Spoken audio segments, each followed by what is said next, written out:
right, next up I would like to welcome Waterloo Mayor Brenda Halloran to the stage.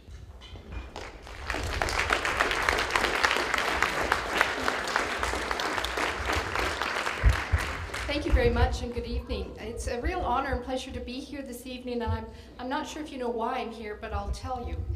I spent my summer vacation last year in Lesotho with Dr. Amory Zadlik and with Abbott and the team of students who went over through Reach Lesotho and students for Student Reach. And several years ago, I had the great pleasure of introducing Dr. Amory at a woman's dinner in Waterloo. And she spoke very passionately, as you all know, because I know this community knows her and loves her very well, spoke very passionately about the work that she was doing in Lesotho. I'd never heard of the country, never heard of Dr. Amory, but I got to introduce her, and as I was researching her, I was absolutely amazed that we had this person in our midst. And as she spoke about her passion and her journey and what she was going to do to help the families and children of Lesotho and the people of Lesotho, she finished her speech with saying, "I've raised $1 million in Guelph and I need to take this across Canada. And I need another city to take this on and help to help spread the sale of the bracelets." Well, the first thing I did was raise my hand, and I said, the City of Waterloo will be the next group. And we have been working for the past several years raising funds, but believe me, Guelph, you've got us beat. There's a big competition on, but we cannot seem to match the passion and the support that Guelph has for Dr. Amory and the Reach Lesotho program. So we've been working for quite a while on this. Anne-Marie said to me about a year ago, she said, "We're going to Lesotho, do you want to go?" And I said, "Yes, I do. I want to see what this is about." Because it's okay to watch it on TV or to sit here and see it. Oh, there's me. And that was amazing. I'll tell you about that in a minute. It's okay to be sitting at home in the comfort of your home and you click the TV and you see the world vision and you see all the things that are happening around the world, but you can change the channel and you can move on and you can forget it. And that's the comfort of our life as Canadians. So it was something for me, an opportunity I would never have experienced, so we went. And I spent my summer vacation with Anne-Marie and a team of 5 of us went, and the students, and we went to Laribe, Lesotho, and we saw the horror and the terror and just the awful conditions of people in that country and who are sick and dying of HIV/AIDS. We worked in the clinic. I started my career many years ago as a registered nurse, and I spent some time working in the clinic in the capacity that I was able to. And I was pouring drugs and counting out medication on a dirty table in a back room of the hospital. It was surreal. It was absolutely surreal. The medical equipment was from the 1950s, if there was any. There were no sheets, there was no food services, there was no water for bathing properly, there was no sanitation, there was no soap. It was unbelievable to come from a country like Canada with our health services to go to a third world country that was struggling with bits and pieces that's been tossed to it from North America and other wealthier nations. So I was profoundly affected by it. I saw people dying of AIDS. I saw children terribly sick who had no parents with them, who had walked from God knows where, and who were deathly ill with nowhere to go, and I had nothing to give them.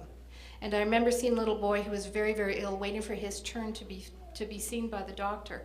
And as a mom, I couldn't bear to leave that little child. He was about a 10-year-old little boy crouched by the side of a wall, a cement brick wall. And he was so sick, and he was burning with fever. And I crouched down and I touched him, and he was so hot, and we couldn't communicate well, but any parent in here knows when a child is sick. So I went to the nurse who was doing the triage, and I said, "There's this little boy up there, and he is so sick. We have to do something." And she just looked at me and she said, "But they're all sick. They're all so sick." And I had to walk away like that with nothing that I could do for that child. We saw a little baby who was very ill, tiny, malnourished. The mother was sick with AIDS, the baby was ill.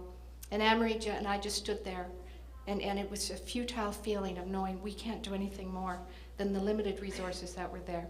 So believe me, it's real, and it's happening, and we need to help. And for countries such as ours to stand by and not really be involved, I don't think it's right. And I'm very passionate about spreading the word throughout our country as Canadians that there's things happening in Africa and around the world, and we as Canadians need to stand up and help.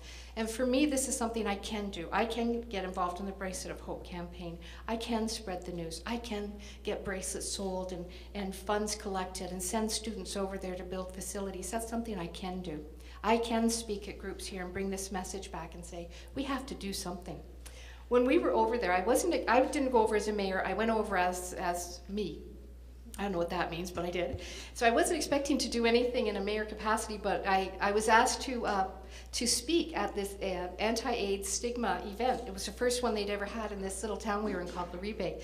So I sat there with all the men of the area, and at that time nobody knew what a mayor was. They couldn't quite decide, what does a mayor do? So Abed and the team said, well, she's the chief of her village. And I remember people, especially the young girls, would look at me, a chief? And you're a woman? That was really amazing to be a chief of my village. So I got to speak at this event, and it was surreal for me to be sitting there in Laribe, Lesotho, speaking about HIV/AIDS and saying, wear condoms, don't be afraid, come forward. If you think you're sick, just come forward.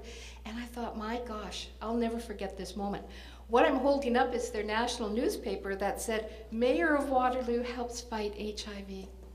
Boy, I'll never forget that either.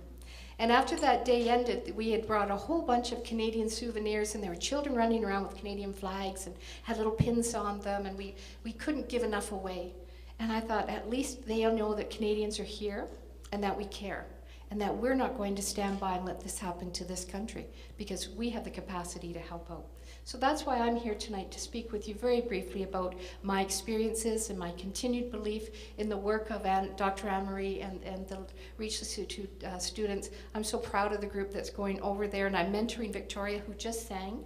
I've agreed to mentor her and coach her and work with her on her journey of what she's going to experience when she goes to that country. So thank you all tonight for your time, for believing in the children. I'm sure many parents are here of the students who are going, and family members and grandparents. Thank you for believing in these children, these students. And thank you for the support to this program and for supporting us as we try to reach out our loving arms across Canada to a country called Lesotho who needs us. So I'm here also to ask you to generously go back to the tables and bid high on the silent auction items, and to thank the students and the organizers for tonight. This is a lot of work, and it looks fantastic. And I want to congratulate all of you for the event this evening, and to thank each and every one of you for caring and for sharing in our quest to help rid the world of HIV/AIDS. Thank you all very much.